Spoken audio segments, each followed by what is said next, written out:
dispatch.com. Welcome back to Dispatch Radio. We're going to jump to some TV news. I want to try to get in as much as possible, and we're going to get a winner here in a second on the contest here for Fifth Estate, and I promise we'll have a chance to maybe call in the latter part of the show and give you a chance as well. Matt, how are you, my friend? I am doing great, Brandon. How are you? Oh, I am so blessed. Thank you. Well, there's so much to talk to. There's no way we'll be able to fit it all in, but let me jump right to, I think a lot of folks may have missed it. Revolution started this week, but they changed it up, and it premiered on a Wednesday and did not fare particularly well. I wanted to see what your assessment was on this big shift by NBC.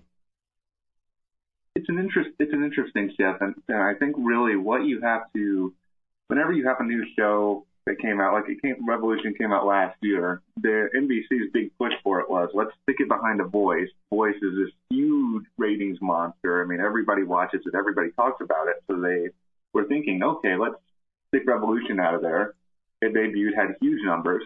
Then towards the end of the year, started to slide a little bit. What seemed to happen was it took a hiatus in the early part of this year so that it could have new episodes there kind of in the April and May part of the year. But some of the viewers left at that point. Maybe they lost interest. Maybe they found something else airing at that time that they liked. So really, the Revolution finale last May, its ratings weren't dramatically that much better than how it premiered this week. I mean, maybe this is just the doom and gloom that happens sometimes when fall season kicks around and you have new shows to talk about, but I was actually expecting it to debut even worse than it did.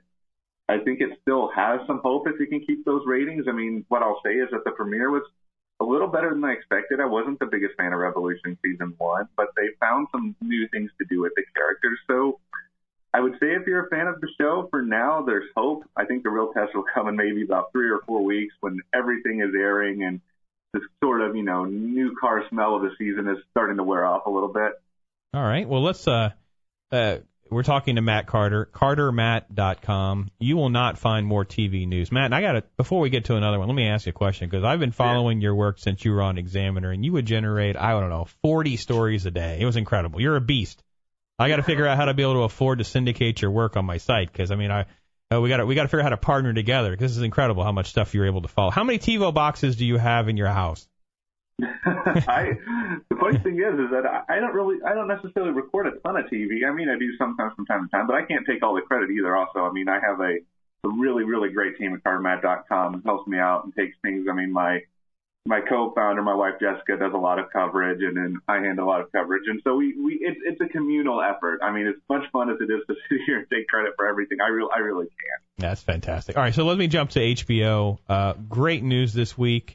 Boardwalk Empire is a huge franchise for them, and it just got renewed and re-upped for season 5, didn't it? Yes, it did. It got re-upped for season 5, and what you see with a lot of networks like the NBCs, the CBSs of the world is that they will wait until usually near the end of the season to renew things. They want to see how the ratings are going because they're so sensitive about that. HBO is a little bit of a different beast. They have a tendency to renew shows within maybe the second or third airing of the season because they want to give the writing staff a chance to sit there and think about, okay, what do we do next year? What sort of scripts do we want? What stories do we want? What actors do we want? So they want to give their people time because they know that their real key is not necessarily viewers, it's subscribers. And so they need to keep their show at the high level of quality as possible to keep the people who are already watching. So I wasn't completely surprised to see it come out for a renewal about this time. This is kind of a point where Game of Thrones, True Blood, some of these other shows in the past have been renewed. The only HBO show to kind of not be in this position right now is The Newsroom, which is a show that I love. It's kind of a polarizing show, but it's still waiting for its renewal. I mean, Jeff Daniels says it's coming, but we'll see. HBO, they don't typically, unless you see a press release, not official. That's kind of their deal. Now, we also have this month, because we'll get to Dexter, but I want to touch on, for those that are looking forward, Homeland starts here real shortly. So give people what we know as a little heads up on what we can expect from Claire Danes and Damian Lewis headed into another season of Homeland. All right. Well, I'll start by saying this, that I've seen the premiere. It's very, I think if you really like season 2, if you really love season 1, I think it's just a continuation of that. I didn't necessarily love every little move that they did at the end of season 2. I thought it became a little melodramatic at times, but I think this episode will anchor sort of back into what people love about Homeland, whether it's, the acting, the storytelling, the scripts. It's not nearly as unwieldy, I would say, as what we saw the first 2 seasons. So I think it's a really good return to form for the show. I think the biggest things that you're going to be interested to say, and I don't want to say too much here just from the standpoint of I know there's some people who are going to go back and binge watch the first 2 seasons who may be listening. So I would just say that the whole show basically revolves around what happened at the end of season 2, and there's a couple of really shocking moments. I mean, there's a betrayal that you may not see coming, and when it comes to Damian Lewis, just know in advance that you're not going to see him in the first 2 episodes because you don't want to sit there and get excited to see Brody, and then he's not going to be there yet. But he will be back, and he has a very big role to play later on this season. Well, polarizing is definitely a way of describing the response. Well, most finales are difficult anyway, in my opinion. It's pretty rare that you're going to find a finale to a series that people are generally happy with. With that said, the Dexter finale was polarizing to say the least. What was your assessment of things? But I don't want to give too much away because I know there are people who may not have seen it yet, but generally speaking, I mean, on a scale of 10, you were happy. 10, 1, you were like, oh, this is awful. To me, I'm kind of in the middle. I mean, I really had kind of wished for a little bit of a different twist that involved the son, but it wasn't. It could have been worse. Could have been a whole lot better. Your thoughts? Well, all right. So I would actually, this will be harsh, but I would actually go down as far as to say it's a 2 or a 3, because I was the biggest Dexter fan around for a long time. I love the characters. I binge watched the seasons. I mean, for my wife's birthday, we even had a Dexter-themed party where we made little candy slaves with blood slides. I mean, I was a huge Dexter fan, and I was expecting a lot out of this season. And for the first couple weeks, I really, really enjoyed it. And it just went completely downhill out of nowhere. And to me, what you want with the series finale is, I know that they're always going to be polarized. I mean, there's very few examples if you look at TV over the past 2 or 3 decades that have a finale that everybody loves, but you want to do something that feels kind of like you're going full circle, that you're seeing the entire story of the characters play out, and you have something that's going to make you happy that you went through this journey and put 8 years of your life into this. And with Dexter, I mean, the way I look at it is, without giving anything really away, it basically just took a twist that came in about halfway through the last season and revolved the entire finale around that, and it had no real connection to the years that were there previously. It had an ending that didn't really make sense for the progression of the Dexter character to me.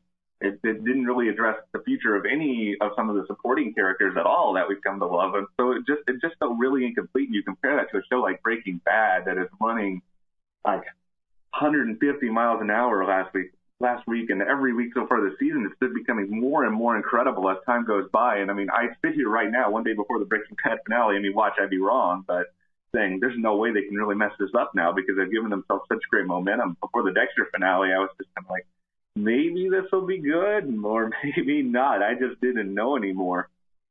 All right, well, let me shift gears because you have just a ton. Again, CarterMatt.com. You need to check it out because there's so much coverage, so much information. Let me jump to reality shows.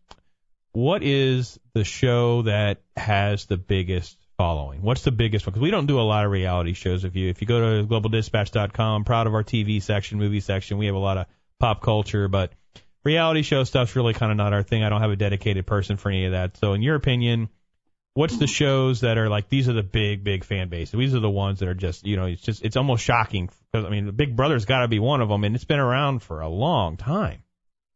Yeah, Big Brother has a very dedicated following, I think is the best way to put it. It's not a show that gets huge ratings, but the people who watch it love it and will do almost anything to support it, even with this season, and that's really saying a lot, because this season was not good gameplay-wise, very not good in terms of people that you want to root for. I had a lot of awesome characters on there this year, but really, in terms of numbers, the reality shows that are the biggest right now, I mean, The Voice is huge. The Voice continues to pull in a lot of just viewers who want to watch it just to have a good time, to laugh, to cheer on some people. I mean, it's not a show where, like American Idol, where the winners really go on and do anything big afterwards. There hasn't been like a Kelly Clarkson or a Carrie Underwood to come out of there, but the numbers are huge for it. I mean, you still have, shows like Survivor and The Amazing Race that even after so many years, I mean, it's amazing to think about how long they've been a part of our TV lives, I guess. But the thing about reality TV right now, it's kind of interesting, is that everybody is kind of looking for that next big thing, like the next big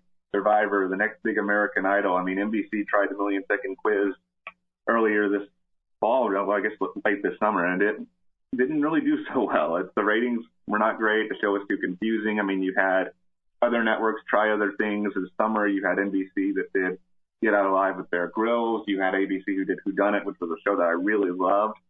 So I think really for networks right now, it's more about trying to find what that next big thing is than anything else, because you see there's several networks across the board that are all kind of airing these sort of new shows to try to have it happen, and they're hiring new people to oversee their reality departments, but none of it's really happening, and instead you have people kind of going to cable. I mean, you look at a show like Duck Dynasty. I mean, this is the craziest thing to me, is that last year Duck Dynasty had bigger numbers than American Idol and what TV people really care about, which is the 1849 demographic, and it's become one of the biggest shows on TV, maybe only next to The Walking Dead or The Big Bang Theory, and that's crazy. That's not something you would have imagined years ago. Well, I tell you, I one of the things that I'll attribute to it, and we didn't even discuss Dancing with the Stars, which is another cult following, but for me, it's like I've been there, done that. I've dabbled with a few of them. I watched a little this, little of that. So for me, it's always I want something new. I'm just kind of over many of the shows and the premises. So let me get to, because we're running short on time here, to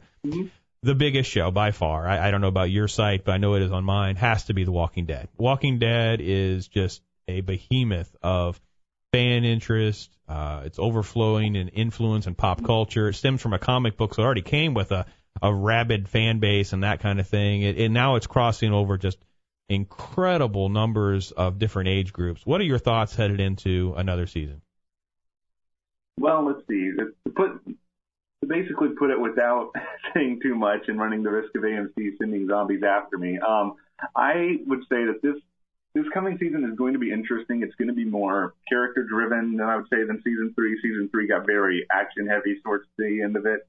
And I'm hopeful that it's going to be a good year. They've got some new cast members on the show this time. They're staying in the prison this time versus shifting over to a new setting, which is what they've done at the start of each of the past couple of seasons. And so there's a lot to look forward to. I mean, the governor's going to have a little bit more of an isolated story early on, and Rick is going to take a little bit less of a leadership role. I mean, the thing that always concerns me about The Walking Dead especially is that the show has been through so many creative changes already. I mean, you had 2 different guys running the show already in the past, and this year there's a new executive producer that is hoping to kind of oversee things and adapt the comics. And whenever you do that, there's kind of a risk that maybe they come in and their vision is just so different than what's come beforehand that it feels kind of disjointed, or if it feels strange, and then eventually people may stop watching. But right now, I don't think there's any reason for fans of The Walking Dead to be afraid. I mean, this show is a titan.